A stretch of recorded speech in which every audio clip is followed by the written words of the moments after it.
Right, where do we want to... No, we've got to start. England beat Australia on Friday. Now, you lads were braver than I. I was going to go, but I watched the fantastic coverage on the Our League app, which worked great, no problem. It was Excellent. good, the commentary was good, I enjoyed the game, the picture was fantastic. I tweeted a picture of my dad watching it in the pub with his, on the phone. He was watching it having a beer. Went really well, and as did the game. I understand England win and win the series. What did you make of it, Phil? We'll get the winners' perspective first before we talk to the losers. Fantastic game. England, I think, outplayed Australia in every aspect of it. Physically, they stood up to them. They had guys coming off the bench that made sure that never lessened throughout the 80 minutes. The outside backs were particularly impressive, stood up to guys that looked initially as though they might have trouble with them, but they didn't. Full back from St Helens, Wellesby, looked as though he could play first team. Just an all-round really good performance. Scored a couple of lovely tries in the first half and then defended magnificently in the second. There was only one penalty in the second half. Win the series 2-0 deservedly so. I think there's probably half a dozen you would look at and say they will get some first team game time next year. Obviously Cameron Scott's already had some, but Ethan Havard, prop with Wigan, look out for him. He looks really, really good. Has he got fair hair? No, that's Holroyd. Oh, is it Holroyd came off the bench and my dad just kept randomly shouting at the phone. It's like James Graham, that lad. He's like James Graham. I'm like, hang on. I thought he was a young Marco Mealy. He was just getting right into everything. Yeah, he was really carried the ball really well. It was really encouraging. If that is the last game of 2018, that's a great start to springboard us into 2019. Every one of the 17 made a contribution. I think they enjoyed playing at a rugby league, bespoke rugby league venue. The Aussies in particular really enjoyed the history around Headingley. Just a great night, really good night. The only mitigating factor for the Aussies was they clearly don't like playing in -3 temperatures. It's all part of their education, but they didn't adapt to the conditions as well as the English did. The English kicking game is really good. Harry Smith, who's just had a 3-year contract upgrade with Wigan this afternoon, deserves that. He moved the team around the field, and at hooker again, Corey Johnson. He's got all the enthusiasm and a bit of deception out of dummy half. It was just a really, really encouraging performance. Are you worried, John? Scully said we're coming to get you. We're even beating you, at the junior level now. Not we're in our back pocket. Of course. Not worried at all, but I agree completely with what Phil said. I mean, I think the England Academy team have won, is it 4 series since 2002? So it's not that surprising, but they fully deserve the win. I didn't see the first test because I was on a train and the Wi-Fi didn't work, but the game on Friday, they just battered them, particularly in the middle. They won the ruck. They bullied the Australian team, and it just grew from there. And the Australian team got very frustrated. The English team got under their skin, and they couldn't cope. There was a fair bit of niggle, wasn't there? Yeah. It was almost a fight at half time. They really lost their composure and just made mistake after mistake, and the English team took advantage. And it was completely a dominant performance. The score should have been much more to the England Academy. I think the good thing as well is that when England made a mistake, and a couple of times they were running the ball out of their own quarter, got smashed, knocked on, understandable freezing cold hands, but the defence then was more than matched the mistake. Yeah. And I think in the past we've seen some English teams that will commit an error close to their own line, and you knew at some point they'd crack, but this mob didn't. They were very well disciplined, really well coached. Dave Elliott has done a fantastic job, assisted by Jamie Langley and James Ford.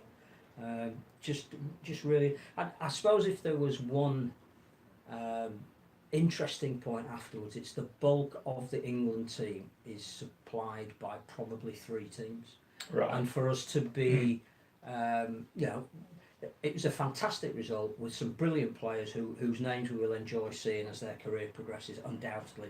But if we want to take this on and make it more sustainable, every club has got to contribute more to the England Academy process. We need more players from Hull and Wakefield and Castleford and Warrington and Huddersfield had one in there, but the load needs to be spread so that the talent is coming through equally, because at the moment obviously the teams that made the grand final, Leeds and Wigan and Saints, who made the semi, are in advance of the others.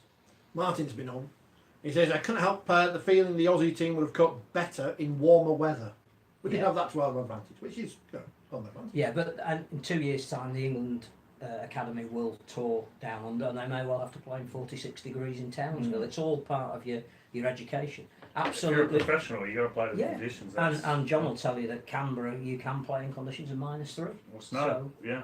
you know, they did not adapt as well as the England players did, and I was going to say lost their cool, but the one thing they did have obviously was cool because it was freezing. It was, but a good win. I mean, again, it's international rugby. It was a decent enough crowd there. I think for a bitterly cold Friday night, is there maybe some scope that this could have been played at another time? Maybe around a bigger crowd, if you like. Yeah. Is that maybe what we need to look at with that? What would have been nice, having now seen the way this series has evolved, is that if they'd been curtain raised to the New Zealand Test games, then you would really, I think you'd have drawn more people in, but it would have had a wider impact. The fact that we're finishing the 2018 season almost in the middle of December, and quite a few teams are starting again in 12 days' time, you perhaps lose a little bit of that impact. But graft them on to bring them over a bit earlier, play them as the undercard to a Test series. Fantastic. Yeah, good stuff. It's nice to beat Australia, John. Sure you'll agree. No.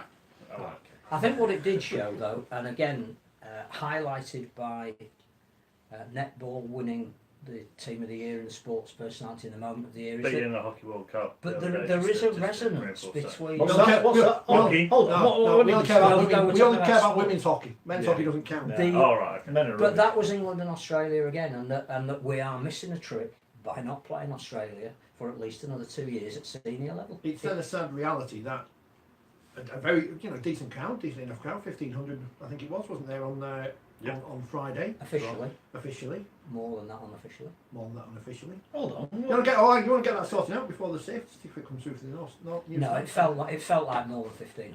I'm joking. Where was everyone amassed? South Stand and a few on the Carnegie. The new Terrace. South Stand. Yeah. The new South Stand. It's very nice. It is. It hell of a Yeah, crowd. it is. Yeah, So- when it's completely finished, it's Yeah. probably going to be the best ground in Super League. It's just a shame that with obviously the interest in the game, 1,500 people there, and plenty of people obviously watching on the app, however many we don't know.